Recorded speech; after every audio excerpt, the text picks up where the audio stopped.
I think they remember that let's go fishing and go to fish. And then they followed him. And they fished the whole night and caught nothing. Then Jesus appeared and said, put it on the side, on the right side. Put your net on the right side. And they caught more fish. And a lot of fish. And they put it to the shore. So Peter, because of his excitement, did not wait for the boat to go to the shore. Jumped to the sea and started swimming. Amen. On the shore they found that Jesus had made fire. And there was fish and bread for their breakfast. Amen. He said, bring some of the fish. And then they had breakfast. Amen. So if you look, he had the power to provide food. He had the power to jack up the economy. So whatever business that you may be in, if Jesus Christ is there, and you trust in him, he can counterpunch it very great heights. Because everything was made by him. There's nothing that was made that was not made by him. Now it comes to Peter in particular. He says to Peter, Simon, son of Jonah, do you love me more than this? He said to him, yes, Lord, you know that I love you. And then he said, feed my lambs. And then he said again, Peter, son of John, do you love me more than this? He said, yes, Lord, you know that I love you. He said to him, tend my sheep. He said to him at that time, Simon, son of Jonah, do you love me? Peter was grieved because he had said it to him the third time. You love me. And he said to him, Lord, you know all things. You know that I love you. Jesus said to him, feed my sheep. So you look at this two statements, they're different. First one he said, feed my lambs.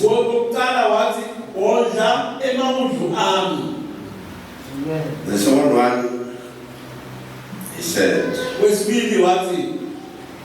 tend my sheep. And then what he said, feed my sheep. Well, when we talk of lambs, we take off that portion of the flock that is brand new in the fold. Yes. The ones that are new, they need to be fed.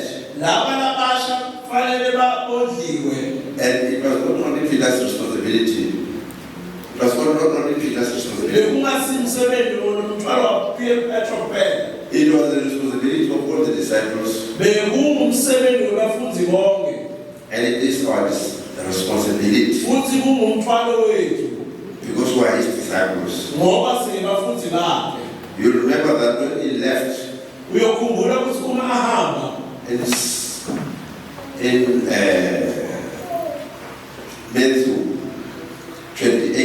Matthew 28, verse 19. Go therefore and make disciples of all nations.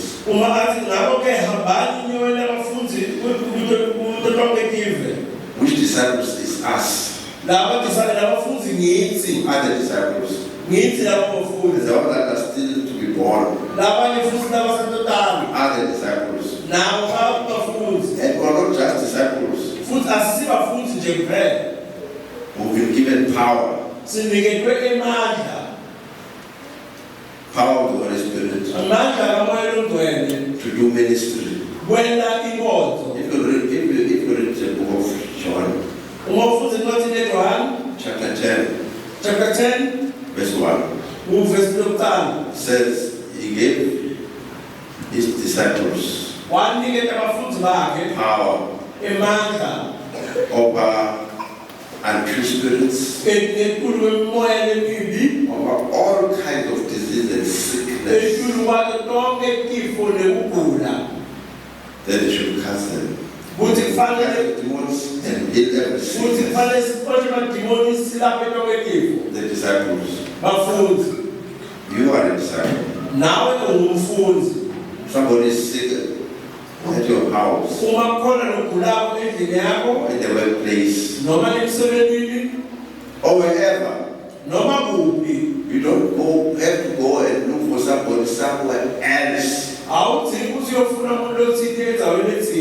You've been given the power to do that. The problem is that you don't know. Maybe you know, but you are undermining yourself. Maybe you are undermining yourself because maybe the way you live convinces you that you are powerless. Amen. But as a matter of fact, as a disciple of Christ, you have the power. But here, you have a special mandate here.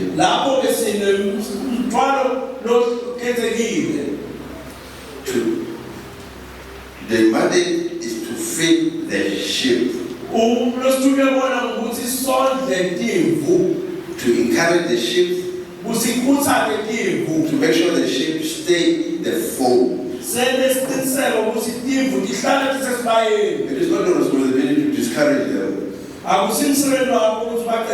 and to come and talk to them every day. To come and talk to them every day. How good they are. And how much they cannot make it. But because when you do that, you are working against the efforts of God. God wants everybody. Those who you don't like, those who are criticizing you,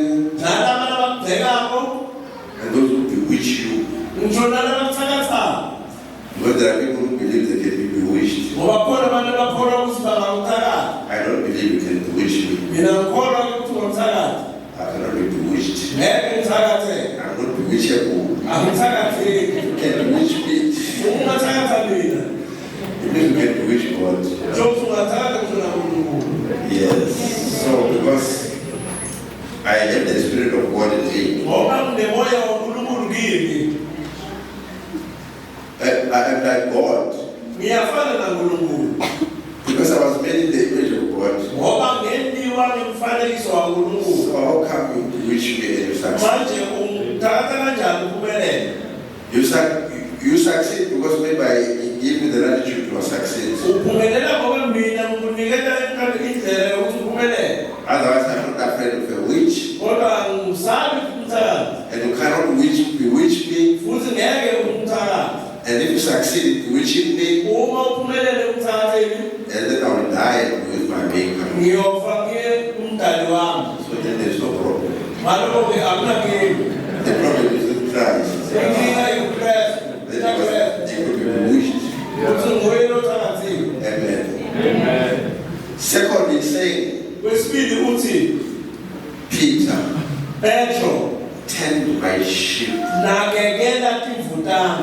Then I checked in the dictionary. And I found that to tend is to pay special attention.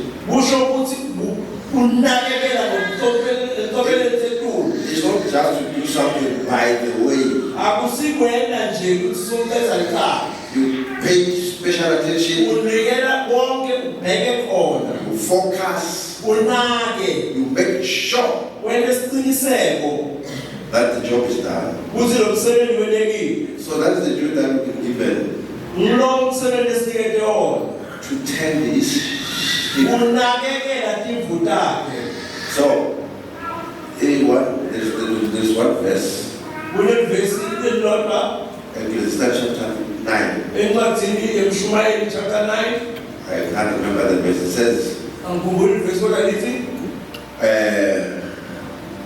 whatever your hands find to do, do it with your mind. Because there is no labor, there is no device in the grave where you are going. So I like that verse. It reminds you that you are going to the grave. As you walk, you must know that you are going to the grave. Amen. Was it the verse chapter says that for the living that they know that they will die. They living know that they will die. If you don't know that you will die, maybe it means you are dead already. Because those who are living, they know that they will die. So let us take our time, serious focus, and make sure that we do the work that God has given us with diligence, very diligent, because we are going to give an account. Amen. That time says,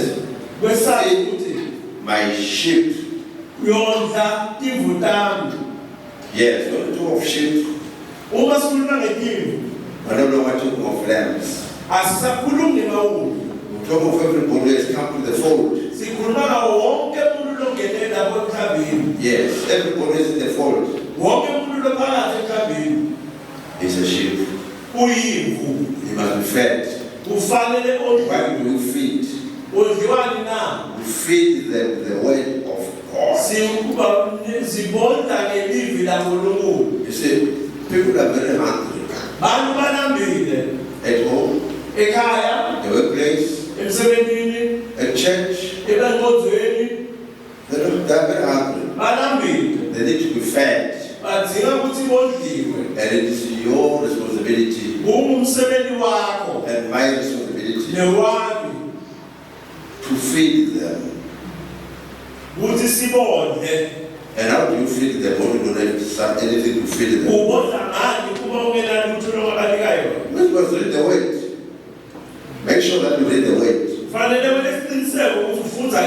in every conversation, whether you are in the workplace, the bus, an opportunity will present itself. When you converse with anybody, to prove to you that it is this way that we have. You answer it by the word of God. Then telling that person everything will be okay. Yesterday we were in a function. And this guy was speaking, thinking this person was the celebrity, the one that we were celebrating.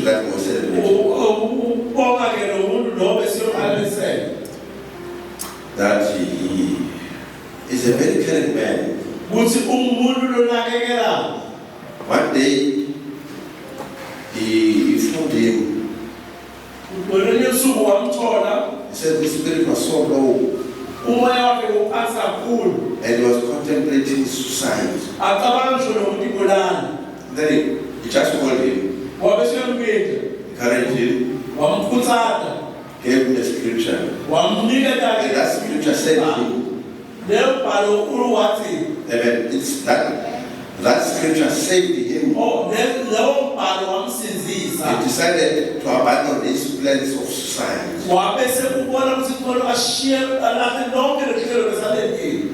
Sometimes we don't read the word of God. Or not even when you are reading. Sometimes you are sitting, you think of somebody.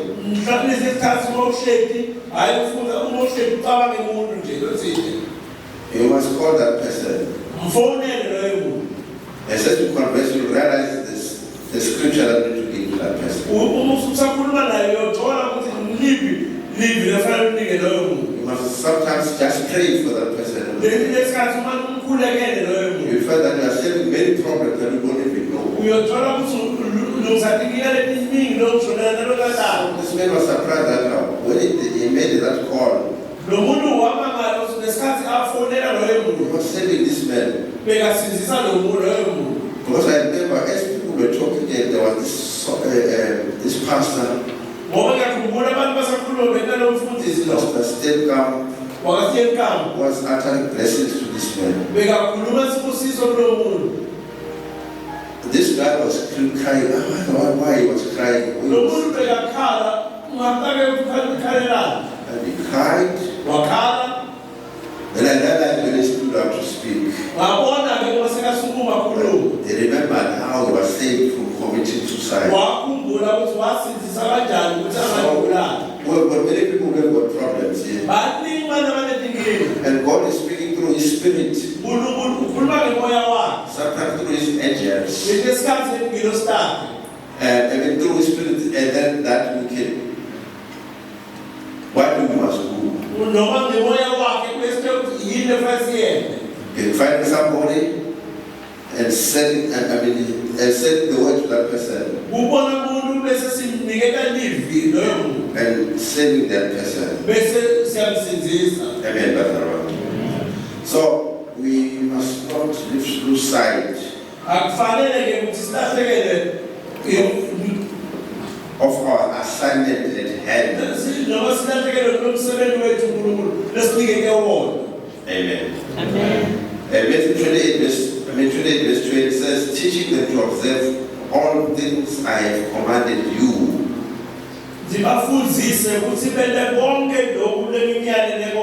It is your duty and my duty as disciples to teach. What do we teach? To observe what Christ has taught us. Because there are many people who don't observe. And many people are confusing the gifts. The gift that God has given them. They confuse them with the will of God. That is why this verse says, not all who say Lord, Lord will enter the kingdom of God. And at first I thought we have to speak about people who are just pretending to be Christians. But to talk Bashaya no. People don't speak English. People don't speak good of themselves, but the deeds are not there.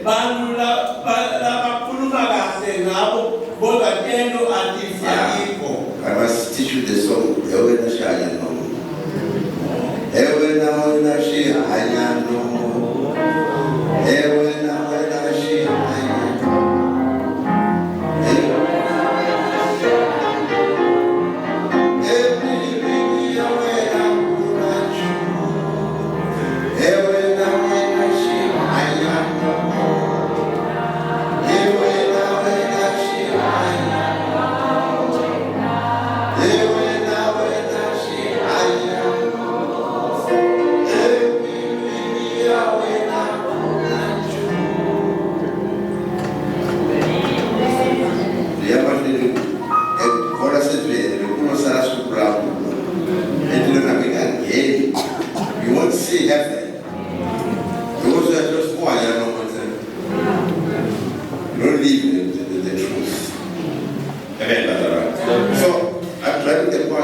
people kunebantu who are Oshaya no. who are That's what the conference said, but they are not. Yes. I thought the verse was referring to such people. Then I realized, oh, this verse talks to people who are very gifted. People who can pray for the sick and raise them. People who can cast out demons. Then God will say, I don't know, I never knew you. Then I realized that you we've got a serious problem. We've got people who are very busy with God's work. And we've got people that God is using. But God will say ultimately, I never knew you. Only those who do my will. Not only those who do my miracles. Yeah, that is what must differentiate. That is why many people have run away from churches. Chasing miracles. Which are committed by God, of course. But there are some also who are committed by the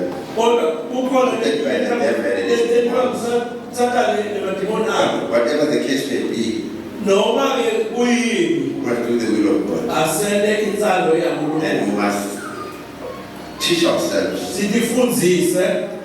do the will of God.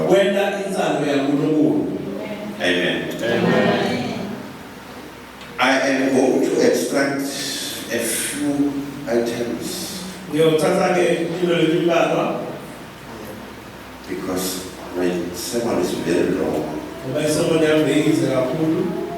I thought it would be short, but it's long. But then there are positive spin-offs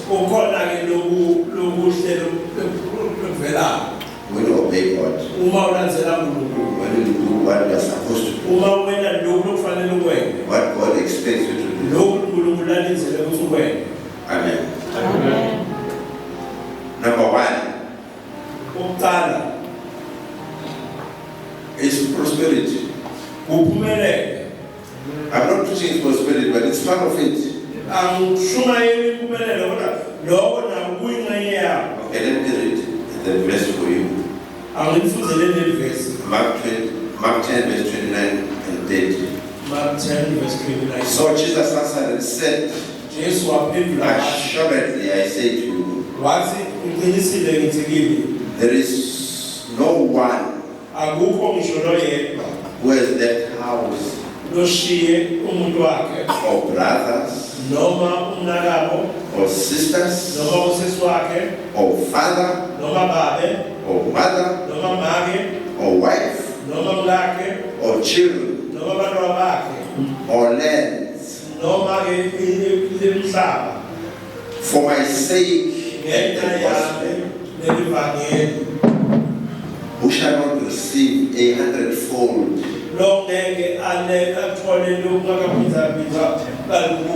in this time.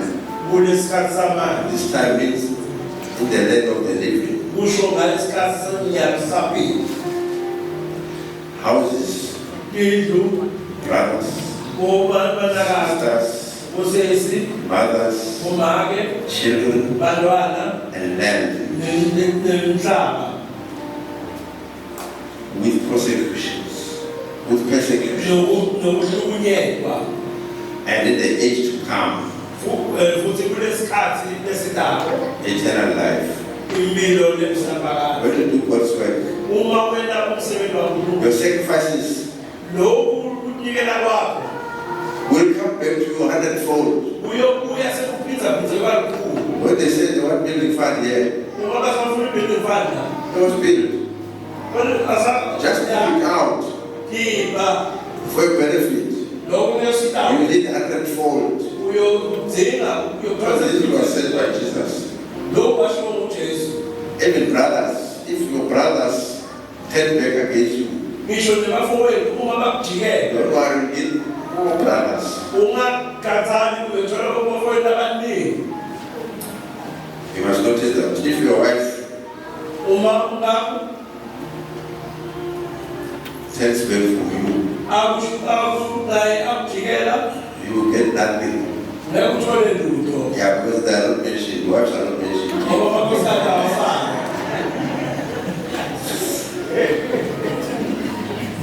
Yes. So, but then you also get persecutions.